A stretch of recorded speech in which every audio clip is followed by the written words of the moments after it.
ప్రార్థన చేసుకున్నాం. మహోన్నతుడా, పరిశుద్ధుడా, ప్రేమగల మా పరలోకపుడవై, గత కాలమంతా ప్రకృతిలో వర్షాలు నాయన, ఎందుకో ఏంటో అది నీకు మాత్రమే తెలుసు నాయన. మనుషులు నీ ఎడల చేస్తున్నటువంటి తప్పిదాల లేదా మేలుగా వాళ్ళు గుర్తెరుగుటకు మీరు చేస్తున్నటువంటి ఇదని మేము నమ్ముతున్నాం.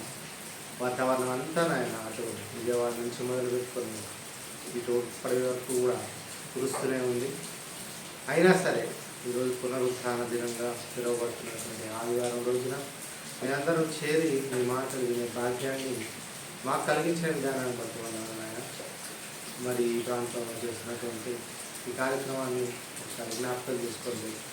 మేము ఇక్కడికి వచ్చి అనేకులకు చెప్పులాగా సహాయం చేయమని, అదేవిధంగా కొద్ది నిమిషాలు మీ మాటలు ఆలోచిస్తుండగా సమయోచితమైనటువంటి జ్ఞానాన్ని ప్రసాదించాలని కోరుకుంటూ ఈ ప్రార్థన క్రీస్తు నామములో అడిగి వేడుకుంటున్నాను తండ్రి. దేవుపిల్లగా యోగు గ్రంథం 11వ అధ్యాయం 6వ వచనాన్ని ఒకసారి చూడగలిగితే, యోగు గ్రంథం 11వ అధ్యాయం 6వ వచనం. యోగు గ్రంథం 11వ అధ్యాయం 6వ వచనం. ఆయనే జ్ఞాన రహస్యములు. యోగు గ్రంథం 11వ అధ్యాయం 6వ వచనం చదవండి. ఆయనే జ్ఞాన రహస్యములు నీకు తెలియజేసిన మేలు, అప్పుడు జ్ఞానము నీ యోచనకు మించినదని నీవు తెలుసుకుందు. నీ దోషంలో అధిక భాగము దేవుడు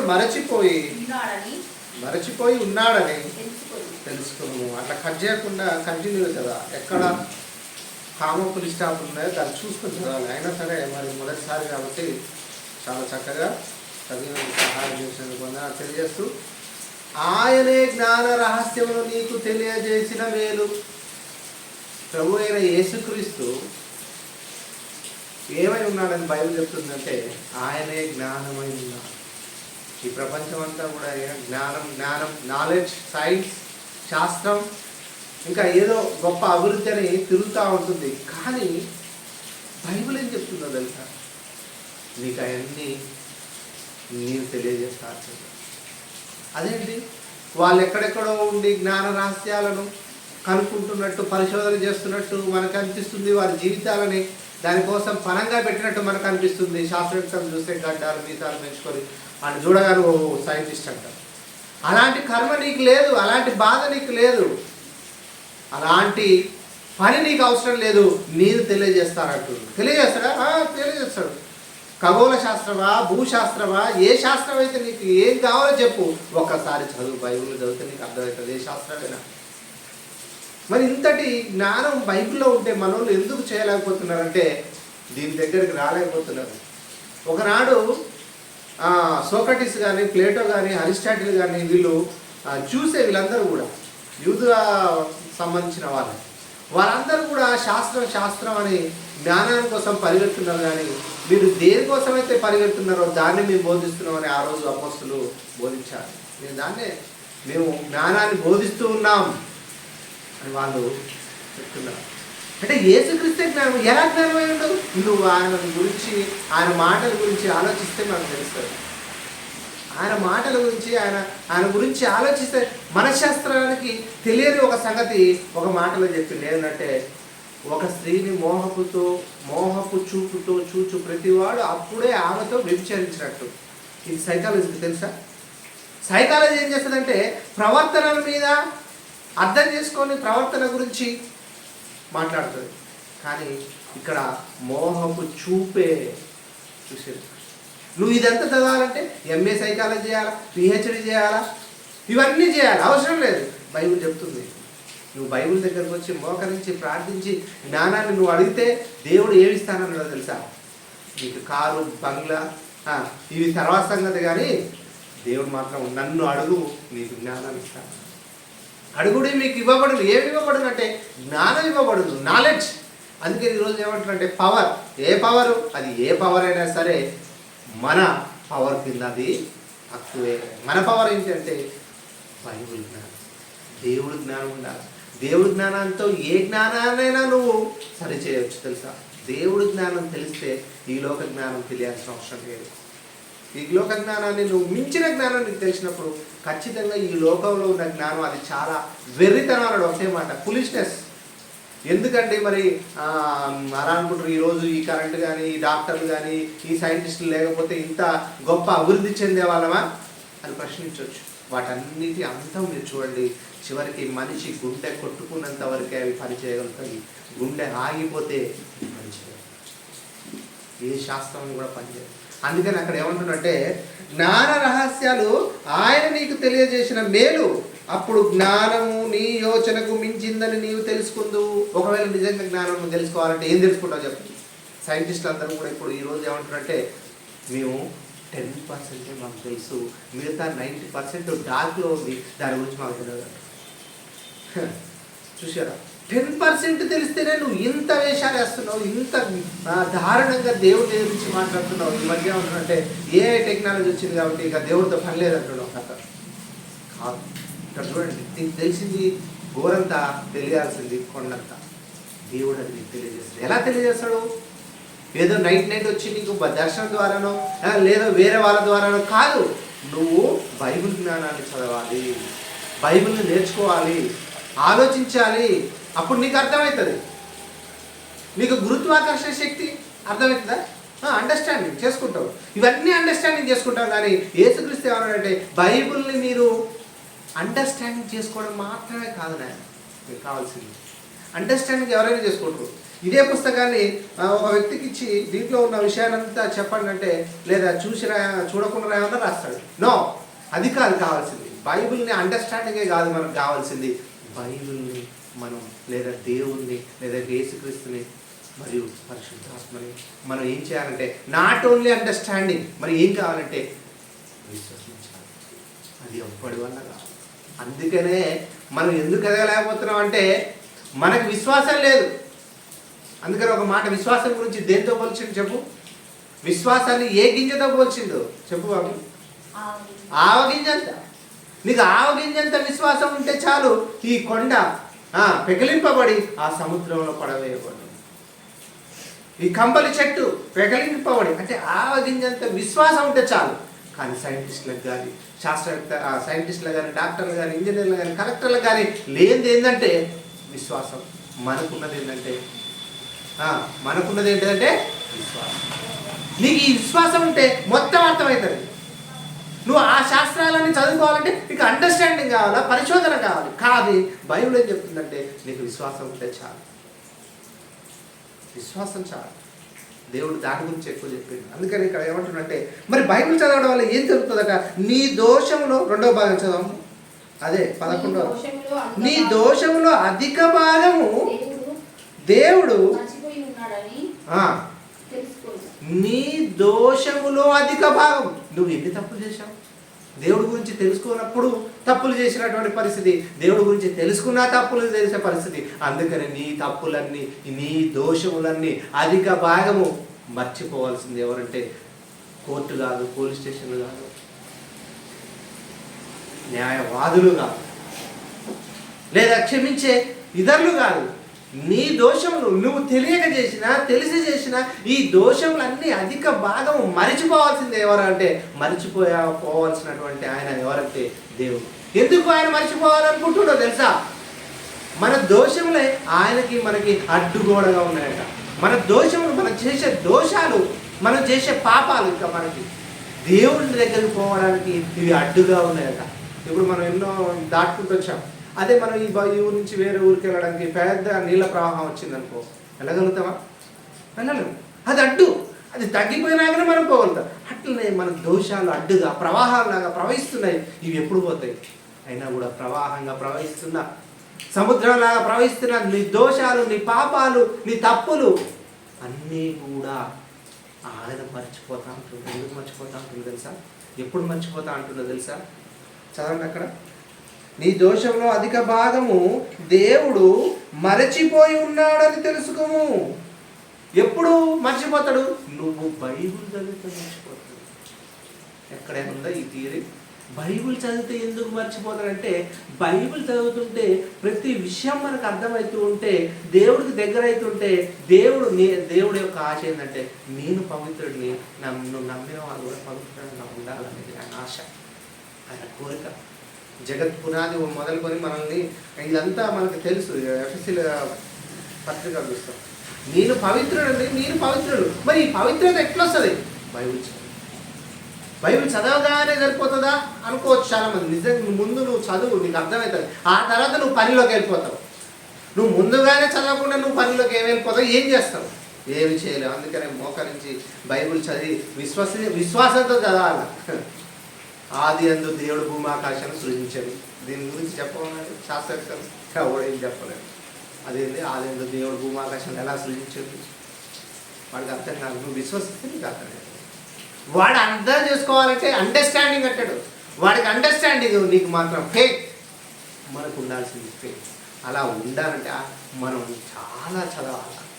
అందుకని ఇలా చదవకుండా లేదా క్రూరంగా మారిపోయి దేవుడికి దగ్గర కాకుండా అపవిత్రంగా బ్రతికితే ఒక మాట చెప్తుండ్రు. ఆ ఒక్క మాట తీసుకొని చెప్తున్నా. నహూము గ్రంథం ఉంది అని, నహూము గ్రంథము 1వ అధ్యాయం అనుకుంటా. మీకు దగ్గర బైబిల్ లేవా? 1వ అధ్యాయం, యోనా, మీకా, నహూము. ఇక్కడ ఆ రోజు నినివే పట్టణస్థులకు చెప్తున్నాడు, మనకు కూడా చెప్తున్నాడు. చూడండి ఇక్కడ 14 పేజీ నెంబరు 769. మన సహాయం చేయండి. యోనా, మీకా, నహూము. మీరు అసలు నువ్వు చదవా? చదువు. 1వ అధ్యాయం 14 వచ్చాయి. నేను చూసుకొని ప్రార్థన చేసుకున్నాను. నినేవే అంటే ఒక పట్టణం గురించి చెప్తున్నా. అక్కడ ఆగాలి. నినేవే యెహోవా నిన్ను బట్టి ఆజ్ఞ ఇచ్చినది ఏమనగా, నీ పేరు పెట్టుకొని వారు ఇకను పుట్టరు. తర్వాత పుట్టక ఉందురు. నీ దేవతాలయంలో చెక్కబడిన విగ్రహమే కానీ, పోతపోసిన ప్రతిమయే గాని ఒక్కటి లేకుండా అన్నిటినీ నాశనం చేస్తును. ఈ మాట కాదు, నీవు పనికి మాలిన వాడవు గనుక నేను నీకు. ఈ మాట మనం నేనట్లే, నీవు పనికి మాలిన వాడవు కనుక నేనేం చేస్తానంటే నీకు పరలోక సిద్ధం చేస్తాను అన్నట్లే. నేను నీకు.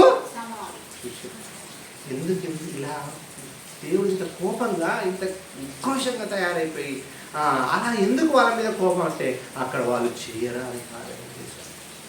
ఏ యెరూషలేము దేవాలయం అయితే రెండోసారి కట్టబడే మీరు ఆరాధన చేయాలని దేవుని సంకల్పంలో ఉన్నప్పుడు అక్కడ ప్రవక్తలు లేని ప్రవక్తల ద్వారా నడిపిస్తుంటే, అదే దేవాలయపు అన్నిటిని మూసి అక్కడ వేరే ఆరాధన చేస్తున్నట్టుగా దేవుడికి నచ్చలేదు. 2 విషయాలు, ఒకటి వ్యభిచారం, ఇంకోటి వేరే ఆరాధన. ఈ విషయాలు దేవుడికి అస్సలు. అందుకని ఏమంటుందంటే, ఆ రోజు నినివే పట్టణం కావచ్చు, ఈ రోజు ప్రపంచంలో ఉన్న ప్రతి ఒక్కరితో దేవుడు ఏం చెప్తుంటే, నీవు పనికి మాలిన వాడవు కనుక నిన్ను పనికి మాలిన వాడిగా నేను చేయలేదు, నువ్వే అయినావు. అందుకని ఏమంటారంటే, నేను పిల్లల్ని కని పెంచి పెద్దవాడిగా చేసి భూమి మీద వాళ్ళందరికీ అన్నిటినీ నేను ఇస్తే వాళ్ళు నా మీద తిరగబడ్డాడని యెషయా గ్రంథంలో చెప్తాడు దేవుడు. ఇక్కడ ఏమంటున్నంటే, నీవు పనికి మాలిన వాడవు కనుక. ఎలా అయిపోయినంటే యూజ్లెస్ ఫెలో, మన భాషలో ఏమంటామంటే యూజ్లెస్ ఫెలో. వాడికల్లా వాడే అలా అయిన వాడికట దేవుడు సమాధి సిద్ధం చేస్తాడు. ఎంత కోపం. కాబట్టి ముందు చదివినటువంటి మాటల్లో మన దోషములు అధిక భాగము ఆయన మరిచిపోయి ఉండాలంటే మనం చదవాలి. మన దోషములు అధిక భాగం ఆయన మరిచిపోయి ఉండాలంటే మనం పని చేయాలి. మన దోషంలో అధిక భాగము మనం మర్చిపోయి ఉండాలంటే, ఆయన మర్చిపోయి ఉండాలంటే దేవుడు పనికి మనదంతా కూడా ఇవ్వగల. ఎందుకు ఇవ్వాలంటే, ఎందుకు మేము బ్రతకొద్దా, మేము చేయొద్దా? ఓకే, కొంతైనా నువ్వు దేవుడి పనికి ఇవ్వగలగాలి, చెయ్యాలి. ఎందుకు అంటే, దేవుడు నీ పట్ల చేసిన మేలకు నువ్వు ఎంత ఇస్తే ఎక్కువ చెప్పండి, ఆలోచించుకోవాలి. ఆలోచించుకోవాలని కోరుకుంటూ ఇంకా చాలా మాటలు ఉన్నాయి. మరి ఇప్పటికే ఎక్కువ సమయం చివరిగా ఒక్క మాట చూసుకుందాం. కొరింథీయులకు రాసిన మొదటి పత్రిక 15వ అధ్యాయం 42వ వచనం చూడండి. కొరింథీయులకు రాసిన మొదటి పత్రిక 15వ అధ్యాయం 42వ వచనం. 15వ అధ్యాయం 42వ వచనం. ఇక్కడ ఒక మాట చెప్తుంది. ఎందుకు ఇదంతా? మృతుల పునరుద్ధానమును అలాగే ఎలాగా చెప్తుండా? శరీరము క్షయమైనదిగా విత్తబడి అక్షయమైనదిగా లేపబడును, ఘనహీనమైనదిగా విత్తబడి మహిమ గలితిగా లేపబడును, బలహీనమైనదిగా విత్తబడి బలమైనదిగా లేపబడును. ప్రకృతి సంబంధమైన శరీరముగా విత్తబడి ఆత్మ సంబంధమైన శరీరముగా లేపబడును. ఇక్కడ చెప్తున్నాడు ప్రకృతి సంబంధమైన శరీరం ఉన్నది కనుక ఆత్మ సంబంధమైన శరీరం కూడా ఉన్నది. చాలు. ఇక్కడ ఆదాము గురించి చెప్తాను. ఇక్కడ ఏమంటుందంటే అసలు మృతులు ఎలా లేస్తారు? వీళ్ళందరికీ తెలిసి ప్రపంచం మొత్తం కూడా ఎక్కడ ఆగిపోయిందంటే ఏం నమ్ముకుంటామంటే దేవుణ్ణి చనిపోయినాక ఎవరు మృతుల పునరుద్ధానం. అలాగే ఎలాగంటే నువ్వు ఒక విత్తనాన్ని విత్తు, అది భూమి మీద పడి చచ్చిపోయి మొలకెత్తుతుంది, మొక్కగా మారిపోతుంది, చెట్టు వృక్షము ఫల. అట్లనే నువ్వు కూడా ప్రకృతి సంబంధమైన శరీరముగా విత్తబడి అంటే చనిపోయి ఆత్మ సంబంధమైన శరీరంగా మనం లేపబడతాం. అది తెలియజేస్తుంది ప్రేమ దేవుడు. కాబట్టి మనం అసలుకి ఎందుకు నమ్ముకోవాలంటే చనిపోయిన తర్వాత బ్రతుకుతుంది. మనం ఎందుకు ఇంకా మనం జ్ఞానవంతులు కావాలంటే బైబిల్ చదువుకోవాలి. మనం ఇంకా మన దోషాలన్నీ కూడా పోవాలి అంటే దాన్ని పఠించాలి. ఇంకొక మాట కూడా, మనం నిజంగా పనికి మాలిన వాడు అయితే ఆయన నిజంగా సమాధి సిద్ధం చేస్తాం. సమాధి ఎప్పుడు సిద్ధం చేస్తాం? చచ్చిపోయినాక సమాధి సిద్ధం చేస్తాం, అది వేరే విషయం. దాని గురించి మాట్లాడలే. మొన్న అత్తయ్య గారు చనిపోయారు, పోయాం, సమాధి నేనే సిద్ధం చేసాం. దాని గురించి కాదు. నీవు పనికి మాలిన వాడవు కనుక నేను నీకు సమాధి సిద్ధం చేస్తానంటే నువ్వు పోతావని అర్థం. చచ్చిపోయిన వాడిని ఏ బయట ఉన్న వాళ్ళైనా ఏదైనా చూసి అయ్యో పాపం అని డబ్బులు అన్నీ వేసుకొని తీసుకుపోయి వాడిని ఏదో ఒకటి చేస్తారు. అది కాదు, దాని గురించి కాదు చెప్పట్లే. నిన్ను లేపేస్తా అంటుంది. ఆయన లేపేసిననుకో ఎవరు మాట్లాడడానికి లేదు. మనం ఏదైనా చేస్తే కేసులు, కోర్టులు. ఆయన మీద కేసు పెట్టడానికి ఆడుంటాడు. ఆయన సర్వంతరయాడు. సమాధి సిద్ధం చేయడం అంటే ఏదో ఇక్కడ సమాధి చేయడం, కానీ నిజంగా నీకు సమాధి సిద్ధపడుతుందని అర్థం. దాని అర్థం ఏంటంటే నువ్వు నరకానికి వెళ్ళిపోతావు, నీకు సమాధి సిద్ధమే. ఇంకోటి రెండోది ఏంటంటే దానిలో పంపించేది నేనేరా బాబు. కాబట్టి భయం కలిగి, భక్తి కలిగి, ప్రార్థన కలిగి బైబిల్ చదువుతూ బ్రతకాలని కోరుకుంటూ ప్రార్థన చేసుకుని తదుపరి కార్యక్రమాన్ని జరిపించుకుంటాం. ప్రార్థన. మహోన్నతుడ, పరిశుద్ధుడ, ప్రేమ మా పరలోకపుత్రుడా, నాయన ఈ క్రమాన్ని ఎందుకోసము మాకు ఇచ్చిన ఆలోచన బట్టి మేము నడిపించుటకు సహాయం చేయండి. అనేకులకి ఈ మాటను తెలియజేయటకు సహాయం చేయండి. ఈ పునరుద్ధరణ అనంతరం ప్రపంచం మొత్తం అయినటువంటి నీ పిల్లలు కూడుకొని నీ మాటలు ఆలోచిస్తున్నారు. మంచి జ్ఞానాన్ని వాళ్ళకి దయచేయండి నాయన. వాతావరణం భయంకరంగా ఉంది. నిశ్చితమైతే నాయన నెమ్మది పంచండి. రేపు జరిగే కూడికలో నిశ్చితమైతే జరిగించండి నాయన. మేము ఎన్నో ఆలోచన చేస్తున్నాం, కానీ తుది తీర్పు మీదే కాబట్టి మీకే అది వెళ్ళిపెట్టిన ఆయన కృప చూపించాను. తదుపరి కార్యక్రమంలో కూడా తోడుగా ఉండండి. క్షేమంగా తీసుకొచ్చిన దాన్ని బట్టి వందనాలు. క్షేమంగా తీసుకెళ్ళాలని కోరుకుంటూ ఈ ప్రార్థన క్రీస్తునామములో అడిగి వేడుకుంటున్నాను తండ్రి. ఆమేన్. కొరింథీయులకు రాసిన 2వ పత్రిక 11వ అధ్యాయం వాక్య భాగం చదవండి. రొట్టె ద్రాక్ష రసం గురించి ఉంటుంది. కొరింథీయులకు రాసిన పత్రిక 2వ పత్రిక 11వ అధ్యాయం